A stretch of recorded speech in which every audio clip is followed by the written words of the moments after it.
Welcome to this 2-minute tips video. In this one we're going to be looking at a piece of functionality that's specific to Nikon's called active dlighting.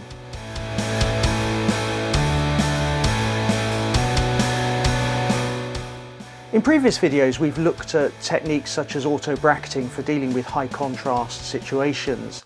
However, the assumption of that was that we were shooting in RAW.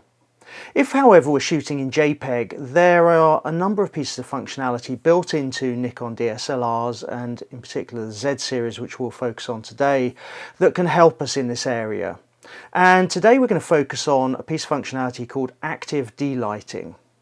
Active dlighting is a piece of functionality that is specific to Nikon cameras, and it really looks at those high contrast images, and it looks particularly at the shadows and highlight areas and tries to more precisely control the exposure in those areas by applying processing to them.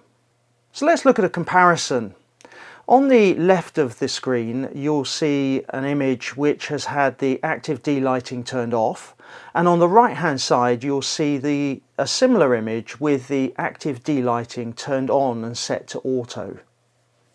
It's quite clear there's a difference, in particular if you look at the shadows and the highlights in the image. You'll see that actually active dlighting not only adjusts the exposure in those areas, but it also tweaks the colours very slightly to avoid getting a flat image. It's particularly useful for landscapes and sports where you've got areas perhaps that are in shadow and areas that are in bright sunlight, so you've got a very high contrast image. So how do we go about setting it up? Let's take a look. First of all, make sure your camera is shooting in JPEG, not RAW. And then go into the photo shooting menu, go down to the second page, and about halfway down is the option for active dlighting.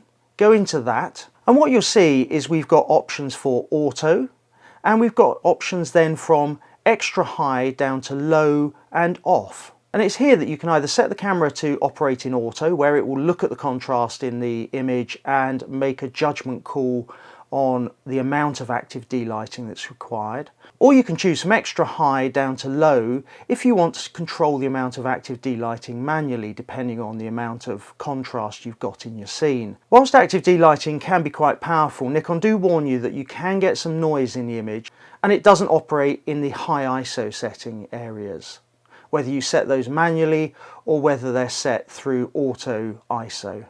I hope you found this video useful. If you did, hit subscribe, hit the notification bell. Let us know if you're using this in the comments below. It'd be great to hear, and I look forward to seeing you in a future video.